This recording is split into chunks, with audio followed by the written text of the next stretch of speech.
सोमवार व्रत कथा। पहले समय में किसी नगर में एक धनी व्यापारी रहता था। दूर दूर तक उसका व्यापार फैला हुआ था। नगर के सभी लोग उस व्यापारी का सम्मान करते थे। इतना सब कुछ से संपन्न होने के बाद भी वह व्यापारी बहुत दुखी था, क्योंकि उसका कोई पुत्र नहीं था, जिस कारण अपने मृत्यु के पश्चात व्यापार के उत्तराधिकारी की चिंता उसे हमेशा सताती रहती थी। पुत्र प्राप्ति की इच्छा से व्यापारी प्रत्येक सोमवार भगवान शिव की व्रत पूजा किया करता था और शाम के समय शिव मंदिर में जाकर शिवजी के सामने घी का दीपक जलाया करता था।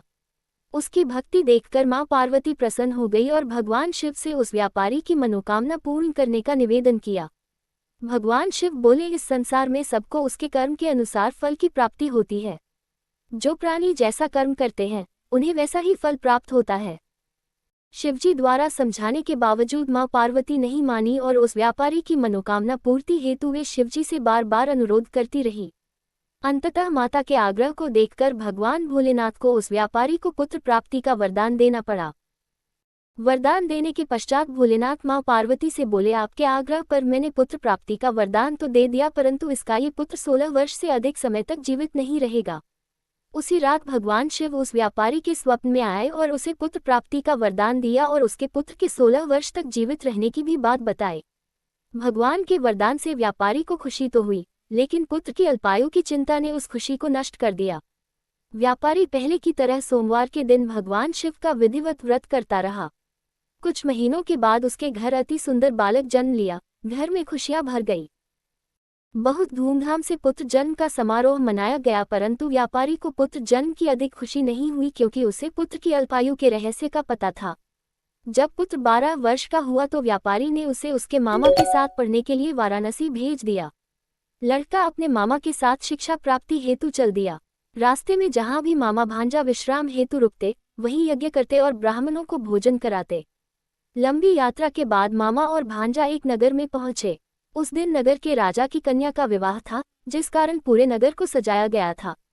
निश्चित समय पर बारात आ गई, लेकिन वर का पिता अपने बेटे के एक आंख से काने होने के कारण बहुत चिंतित था। उसे भय था कि इस बात का पता चलने पर कहीं राजा विवाह से इनकार न कर दे, इससे उसकी बदनामी भी होगी। जब वर के पिता ने व्यापारी के पुत्र को देखा तो उसके मस्तिष्क में एक विचार आया। उसने सोचा, क्यों न इस लड़के को दूल्हा बनाकर राजकुमारी से विवाह करा दूं। विवाह के बाद इसको धन देकर विदा कर दूंगा और राजकुमारी को अपने नगर ले जाऊंगा। वर के पिता ने लड़के के मामा से इस संबंध में बात की। मामा ने धन मिलने के लालच में वर के पिता की बात स्वीकार कर ली। लड़के को दूल्हे का वस्त्र पहनाकर राजकुमारी से विवाह कर दिया गया। राजा ने बहुत सारा धन देकर राजकुमारी को विदा किया। शादी के बाद लड़का जब राजकुमारी से साथ लौट रहा था तो वह सच नहीं छिपा सका और उसने राजकुमारी के ओढ़नी पर लिख दिया, राजकुमारी, तुम्हारा विवाह मेरे साथ हुआ था। मैं तो वाराणसी पढ़ने के लिए जा रहा हूँ और अब तुम्हें जिस नवयुवक की पत्नी बनना पड़ेगा वह कान्हा है। जब राजकुमारी ने अपनी ओढ़नी पर लिखा हुआ पढ़ा तो उसने कान्हे लड़के के साथ जाने से इनकार कर दिया।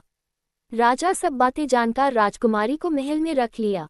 उधर लड़का अपने मामा के साथ वाराणसी पहुंच गया और गुरुकुल में पढ़ना शुरू कर दिया। जब उसकी आयु 16 वर्ष की हुई तो उसने यज्ञ किया। यज्ञ की समाप्ति पर ब्राह्मणों को भोजन कराया और खूब अन्न वस्त्र दान किए। रात को वह अपने शयन कक्ष में सो गया। शिव के वरदान के अनुसार शयनावस्था में ही उसके प्राण पखेरु उड़ गए। सूर्योदय पर मामा मृत भांजे को देखकर रोने पीटने लगा। आसपास के लोग भी एकत्र होकर दुख प्रकट करने लगे। लड़के के मामा के रोने विलाप करने के स्वर समीप से गुजरते हुए भगवान शिव और माता पार्वती भी सुने। पार्वती ने भगवान से कहा, प्राणनाथ, मुझे इसके रोने के स्वर सहन नहीं हो रहे। आप इस व्यक्ति के कष्ट को अवश्य दूर करें।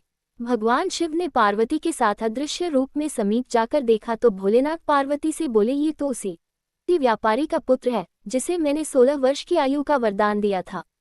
इसकी आयु पूरी हो गई है। मां पार्वती ने फिर भगवान शिव से निवेदन कर उस बालक को जीवन देने का आग्रह किया। माता पार्वती के आग्रह पर भगवान शिव ने उस लड़के को जीवित होने का वरदान दिया और कुछ ही पल में वह जीवित होकर उठ बैठा। शिक्षा समाप्त करके लड़का मामा के साथ अपने नगर की ओर चल दिया। दोनों चलते हुए उसी नगर में पहुंचे जहां उसका विवाह हुआ था। उस नगर में भी यज्ञ का आयोजन किया। समीप से गुजरते हुए नगर के राजा ने यज्ञ का आयोजन देखा और उसने तुरंत ही लड़के और उसके मामा को पहचान लिया। यज्ञ के समाप्त होने पर राजा मामा और लड़के को महल में ले गया और कुछ दिन उन्हें महल में रखकर बहुत सा धन, वस्त्र आदि देकर राजकुमारी के साथ विदा कर दिया। इधर भूखे प्यासे रहकर व्यापारी और उसकी पत्नी बेटे की प्रतीक्षा कर रहे थे। उन्होंने प्रतिज्ञा कर रखी थी कि यदि उन्हें अपने बेटे की मृत्यु का समाचार मिला तो दोनों अपने प्राण त्याग देंगे, परंतु जैसे ही उसने बेटे के जीवित वापस लौटने का समाचार सुना तो वह बहुत प्रसन्न हुआ। वह अपने पत्नी और मित्रों के साथ नगर के द्वार पर पहुंचा।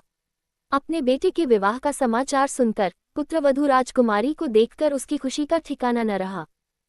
उसी रात भगवान शिव ने व्यापारी के स्वप्न में आकर कहा, हे श्रेष्ठी, मैंने तेरे सोमवार के व्रत करने और व्रत कथा सुनने से प्रसन्न होकर तेरे पुत्र को लंबी आयु प्रदान की है।